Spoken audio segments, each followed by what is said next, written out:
सुबह से जो चल रहा है नैना, इसमें देखा जा रहा था कि पहले तो कांग्रेस जो है वो आगे चल रही थी हरियाणा में, इसको लेकर के चर्चा भी जो है इंडिया डेली पर लगातार चल रही है। और उसके साथ जम्मू कश्मीर की बात करें तो एग्जिट पोल के नतीजे कहीं ना कहीं सटीक बैठते हुए दिख भी रहे हैं। बिल्कुल। और ये जो जश्न की तस्वीरें कांग्रेस दफ्तर में सुबह 7 बजे से, जब से इंडिया डेली यहाँ पर आप तक लगातार तस्वीरें पहुंचा रहे, तब से ये जलेबी जो राहुल गांधी वाली मशहूर हुई, जिस तरह से चर्चा उन्होंने की, और ये सुबह 7 बजे से तस्वीर यही नजर आती है। शायद उन्होंने ये उस समय उम्मीद नहीं होगी कि 11 बजे के बाद में स्थिति बदल है। निराश होने की कोई जरूरत नहीं है। 3 साढ़े 3 बजे तक काउंटिंग सेंटर पर वो रहें, टिके रहें, क्योंकि ये खेल खत्म नहीं हुआ है। ये सब मनोवैज्ञानिक खेल है, ये माइंड गेम्स चल रहा है, इससे हम हटेंगे नहीं। कोई निराश होने की कोई कारण नहीं है। हमें जनादेश मिलने वाला है, कांग्रेस की सरकार बनने वाली है। So Congress has a doubt on the Election Commission, and you are going to file a complaint to the Election Commission? We are filing a complaint. We have according.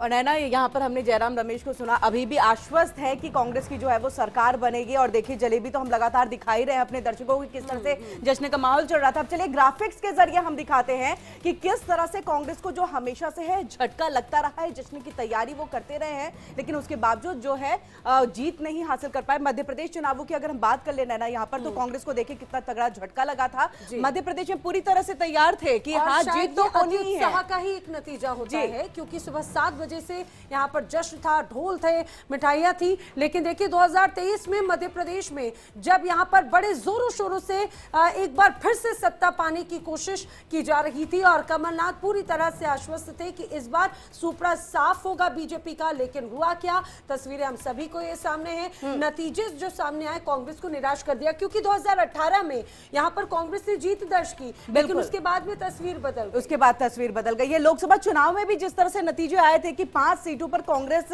ने बाजी मार ली थी, तो ऐसा लग रहा था कि इस बार बीजेपी को तगड़ा झटका लगेगा। और यही कहीं ना कहीं जो जनता भी है वो कह रही थी। लेकिन मुझे लग रहा है कि बीजेपी के साइलेंट वोटर्स जो है, ये देखिए, ये भूपेंद्र सिंह हुड्डा यानी कि हरियाणा में कब झटका लगा था वो हम अब ग्राफिक्स के जरिए नैना यहाँ पर दिखा रहे हैं कि क्या हरियाणा में होगा MP पार्ट 2 वाला नतीजा। हाँ। और मुझे यही लग रहा है। जी हाँ, क्योंकि देखिए मध्य प्रदेश की बात हुई, हमने देखा कमलनाथ को जो झटका लगा, क्या वही तस्वीर हरियाणा में रिपीट होने जा रही है? क्या कमलनाथ की ही तरह अब हुड्डा के भी हाथ में सिर्फ मायूसी लगेगी? क्योंकि वो तो इस चीज को लेकर आश्वस्त थे कि इस बार जो जाट वोट बैंक है वो हुड्डा के साथ में जाएगा, और इसके साथ ही कांग्रेस सरकार बनाएगी। शुरुआती रुझान की तस्वीर अलग थी, लेकिन अब आते आते देखिए 39 और 35 के आंकड़े तक अब जो है वो बीजेपी और कांग्रेस की तस्वीर बन चुकी है। बिल्कुल ऐसा लग रहा था नैना जैसे कि पूरी तरह से क्लीन स्वीप करते हुए यहाँ पर कांग्रेस सरकार बनाने जा रही है, और भूपेंद्र सिंह हुड्डा हो सकता है आने वाले वक्त में जो है हरियाणा के मुख्यमंत्री के तौर पर जो है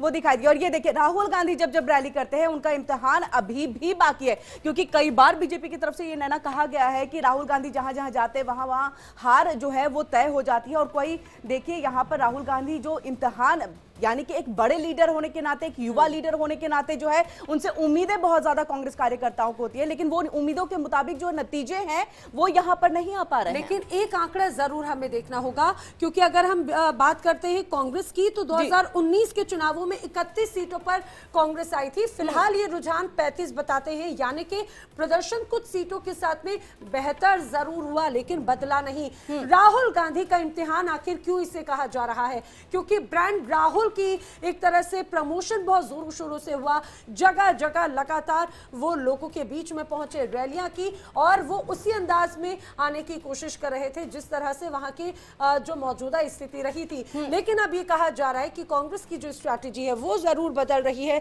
और जश्न की तस्वीर कभी बीजेपी दफ्तर से तो कभी कांग्रेस समर्थकों, क्योंकि अभी भी आश्वस्त है पूरी तरह से कांग्रेस की जीत कहीं ना कहीं हमारी होने वाली है।